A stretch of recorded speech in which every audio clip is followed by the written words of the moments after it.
경제학자 하이에크의 얘기입니다. 그러니까 머리가 나빠가지고 중간에 그 말을 문자로 누구한테 보냈습니다. 하이에크가 뭐라고 그랬어? 하면서 보냈더니 저한테 답이 왔습니다. 그거를 읽어드리겠습니다. 어쩌면 이 자리 전체에 발제하시고 토론하시는 분들이 한테 해당되는 얘기인데, 하이에크가 이렇게 얘기했습니다. 여러분이 기억해 주시기를 저는 기대하겠습니다. 진리를 짓밟고 있는 사회에서, 진리를 짓밟고 있는 세상에서, 가짜 정보에 둘러싸인 세상에서 지식이란 뭐냐? 진짜 지식인이란 선동가가 되어야 한다. 박수 한번 주셔야 됩니다.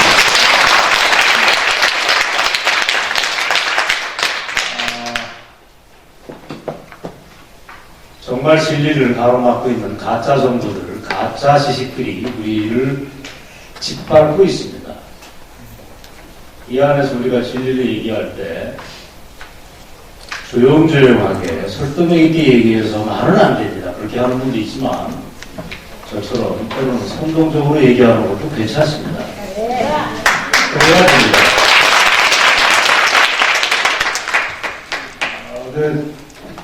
하이에크가 얘기했던 선동가 지식인의 전형은 제가 아니고 어쩌면 저보다 먼저 발표하셨던 고영일 변호사가 아니신다 싶었습니다. 아스팔트 우파로 훌륭합니다.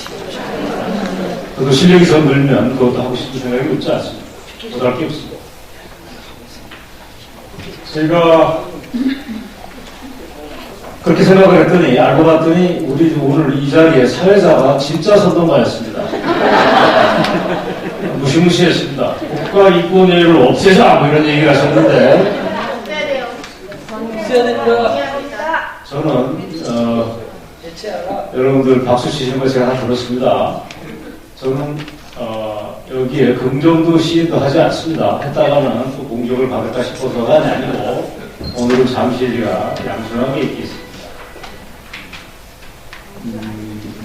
이런 뜨거운 목소리들이 모아지는 이 계기가 저는 훌륭하다고 생각합니다. 저는 아까 백성현 이사께서 얘기한 그 설거지의 마지막을 담당하겠습니다. 저는 여기에 오신 분들이 마음속에 뭔가 하나를 느껴가지고 오셨습니다. 이 추운 날 그냥 오셨겠습니까? 맞습니다. 여러분들 마음속에 담고 있는 걸 제가 가늠하자면 이런 겁니다.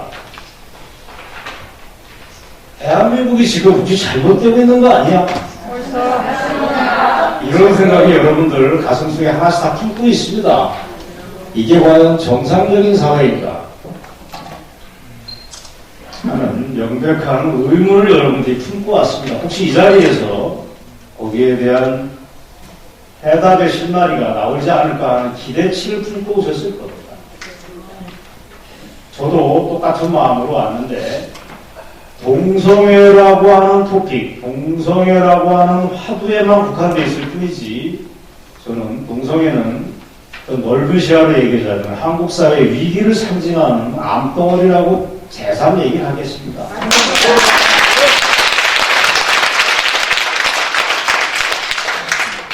저는 마치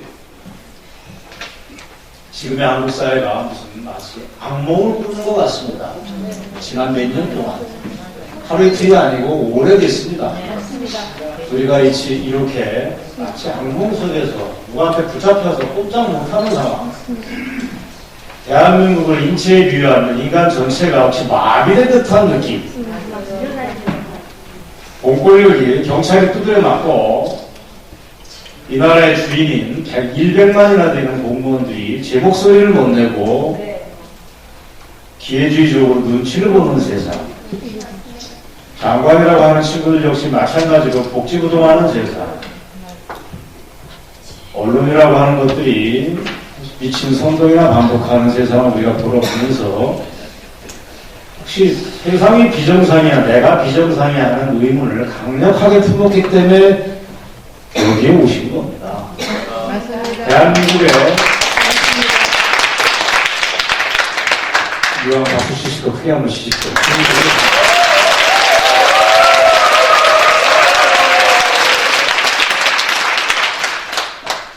대한민국에 그러한 답답증을 가지고 있는 분들, 화병을 가지고 계신 분들이 화병을 가지고 왔어.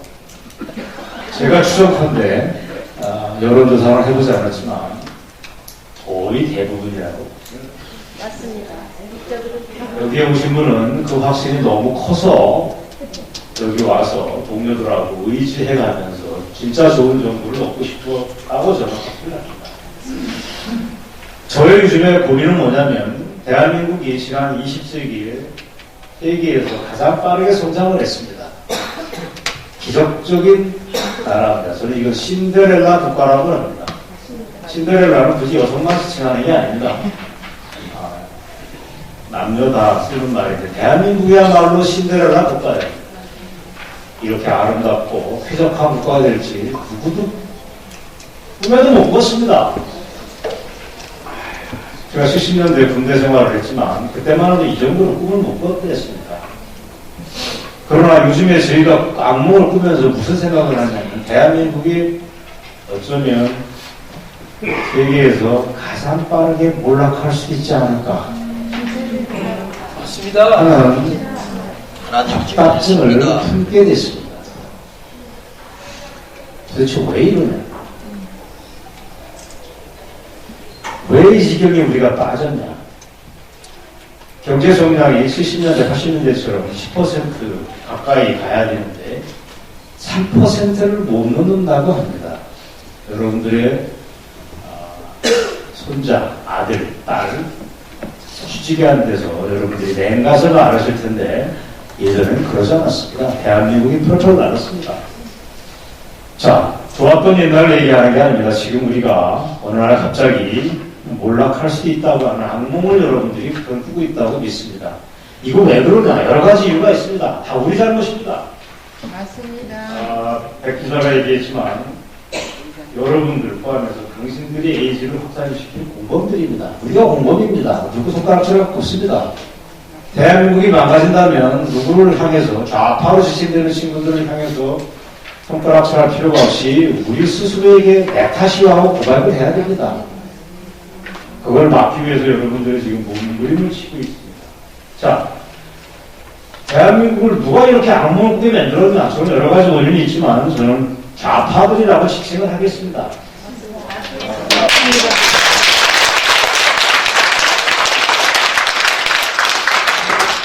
좌파 맞습니다. 좌파는 우리 손 밖에 있는 나쁜 놈들을 지칭하는 게 아니고 우리 마음속에 있는 잘못된 생각까지 포괄하는 얘기입니다. 혹시 이 자리에 들어와 있는 좌파 찌끄레들이 있다면 제 얘기를 분노로 받아들이지 말고 우리에 대한 스스로에 대한 반성의 수저를 썼다고 하는 걸 반드시 함께 경청해 주시기 바랍니다. 우리는 지금 동성애라고 하는 말도 안 되는 악몽을 꾸고 있는데 이 악몽은 왜 꾸게 되는 겁니까? 10년 전, 20년 전에 혹시 그게 개혁인지도 모르겠다는 생각들을 사람들이 했습니다. 어영부영 모르고 성적 지향이란 말이 국가인권위원회법에 슬쩍 성적 지향이란 말이 들어갔을 때 그게 혹시 멋있는 건지도 모른다고 박수를 쳤을지도 모르겠습니다. 동성애가 혹시 개혁이자 선진화할지도 모르겠다라고 여러분들이 오판을 했을 수도 있습니다. 뭐 정상화라는 이름으로 포장을 했을 수도 있습니다.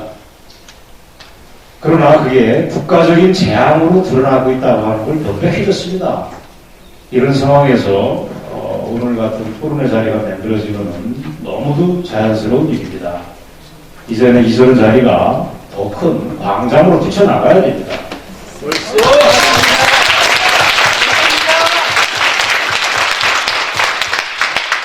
의원회관이라고 하는 공간을 어떻게 빌렸는지 모르겠지만 실로 고마운 일입니다. 그러나 저는 원하는 건 답답한 미실이 아니고 더 큰 공간입니다.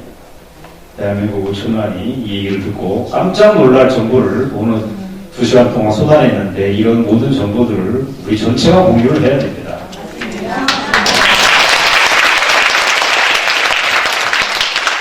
그런 날이 올 때까지 여러분들이 더 애써주시고 저 또한 함께 하겠다는 맹세를 드리겠습니다.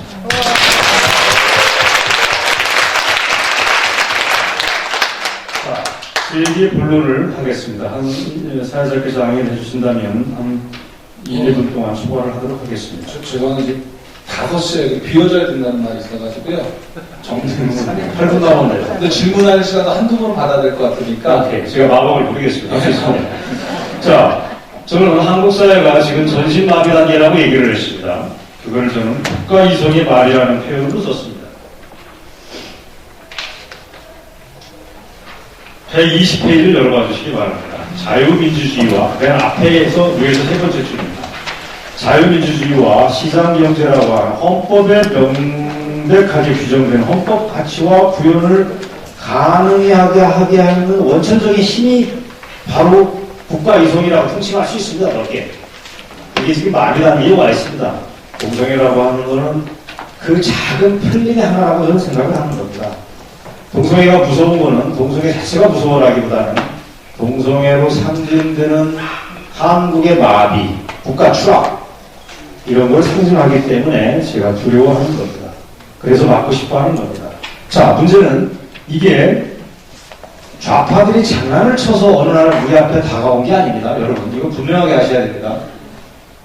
우리가 모르는 사이에 성적 지향이라고 하는 용어를 몰래 집어넣었다는 표현을 쓰는데 그 얘기는 맞습니다. 그러나 우리가 감시하지 않은 것도 우리의 책무였습니다. 내 탓이라고 얘기를 해야 됩니다. 문제는 이 단계를 지금 제가 볼 때 넘었습니다.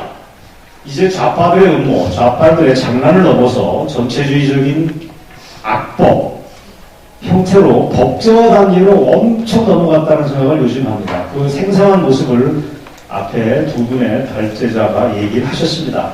성적 지향에 들어간 국가인권의 법이 아니고 헌법 위에 초헌법적으로 올라타고 있는 법이 아닌 국가인권위원회 법 자체 전체를 무효화하는 투쟁을 어쩌면 이 자리에서 전개하는 시발점이 되어야 한다 하는 생각을 저는 얼핏 했습니다.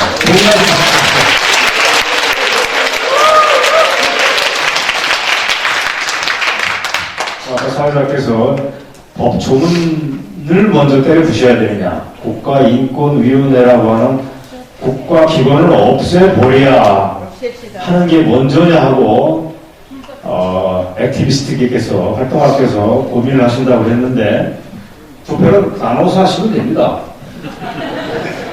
저는 즐거운 고민과 함께 어느 쪽에 속할지를 생각을 한번 해보겠습니다. 문제는 이런 법제화 단계에 들어간 게 엄청나게 많습니다.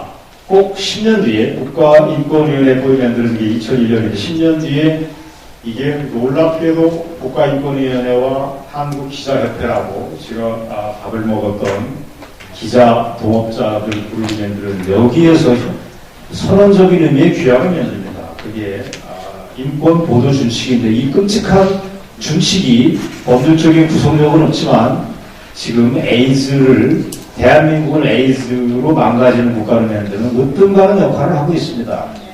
어쩌면 제가 이따 글을 썼지만 제가 소속해서 활동되고 있는 바른언론연대라고 하는 단체가 있습니다.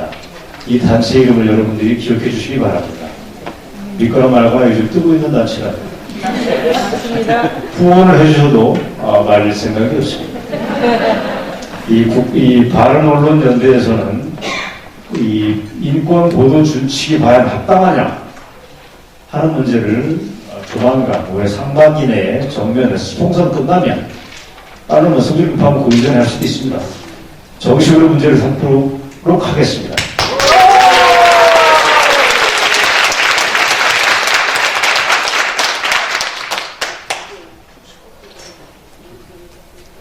문제는 이러한 국가인권위원회법, 인권보도준칙 포함해서 아까 백 기자께서 얘기한 어마하게 많은 얘기들이 110페이지에 명기된 대로 엄청나게 많다는 걸 우리가 봤습니다.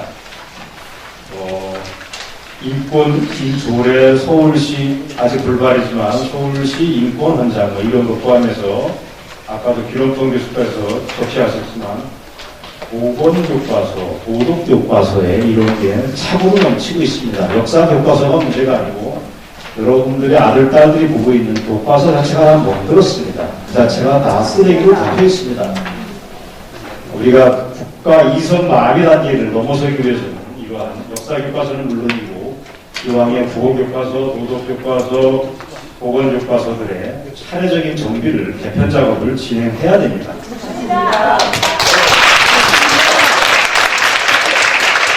자, 제 얘기를 마무리를 하자면 이런 겁니다. 이제 더 이상 동성애자를 욕하고 비난할 때는 해야 됩니다. 그러나 동시에 메타시오라고 하는 냉철한 반성이 진행돼야 됩니다. 그때는 우리가 견지 않았기 때문에 저렇게 됐다고 하는 자성을 해야 됩니다. 전체주의 대못이 한국 사회를 지금 망치고 있습니다. 누가 우리를 와서 묶은 게 아닙니다. 여러분 오해하지 마십시오. 어쩌면 우리 스스로가 우리 몸을 묶었는지는 모르겠습니다. 대못을 누가 와서 바꾼 것도 사실이지만 바꾸고 방치한 게 우리 책임일 수도 있습니다. 이제는 이 자리가 우리 스스로를 돌아보는 계기가 되어야 한다고 봅니다. 그러나 필요하다면 적과 동지를 가르는 건 분명히 해야 됩니다. 적은 적이고 동지는 동지입니다. 대못을 바꾼 놈이 있으면 붙잡아가지고 혼쭐을 내야 됩니다. 그것까지 남들은 줄수 있습니다. 자, 이제는 세상이 바뀌었습니다. 이제는 동성애자들 포함해서 인권 타령하는 친구들, 인권 어쩌고 하는 친구들이 다수자는, 사회적인 다수자는 가해자고 소수자는 피해자다. 이런 식의 싸구려 이분법을 강조할 때가 아닙니다. 오히려 요즘 세상은 소수자들이 독재를 하고 있습니다. 대중들이 독재를 하고 있습니다. 국가기관이 꼼짝 못하는 시대가 요즘 시대입니다. 제 얘기에 마무리를 하겠습니다. 122페이지 마지막에서 두 번째 단락입니다.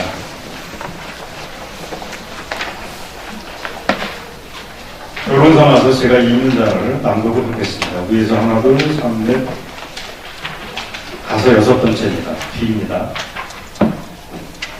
더 큰 문제는 따로 있는데 이게 한국 사회의 책임 있는 주류, 여러분이 바로 책임 있는 주류입니다. 여러분들이 주인입니다.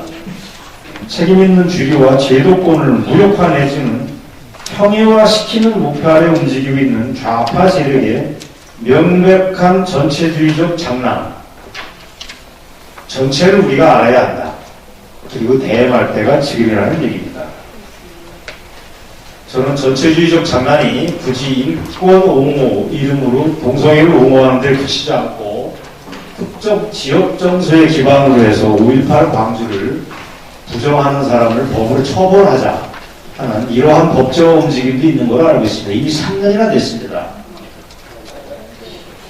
제가 이런 움직임이야말로 우리가 다른 얘기를 하는 사람을 다 입을 틀어막겠다, 재갈을 물리겠다고 하는 얘기랑 다를 바 없습니다. 한국 사회를 가장 무서운 종교는 저는 따로 있다고 보는데 기독교도 아니고 불교도 아니고 제일 무서운 종교는 저 민족주의 교라고 봅니다. 민족주의 교라고 봅니다. 이거에 대해서 언제 별도의 토론할 기회가 있겠지만 민족주의 종교라고 하는 게 한국 사람 전체를 지배하고 있습니다. 이게 위안부 타결을 했을 때 끝내 타결하지 말고 북한과 함께 몰락하자고 주장하는 좌빨들의 주장입니다. 맞습니다. 박수 치셔야 됩니다. 더 이상 우리가 민족주의 종교라고 하는 좌파들의 대못에 찔리면 안 됩니다. 맞습니다. 5.18 광주를 반대하면 당신은 깜빡합니다라고 하는 좌파들의 겁박에 우리가 넘어가서는 안 됩니다. 동성애는 인권입니다라고 얘기하는 싸구려 감상주의에 우리가 현혹돼서는 안 됩니다. 제 설거지가 대충 이걸로 하면 마무리가 될 것 같습니다.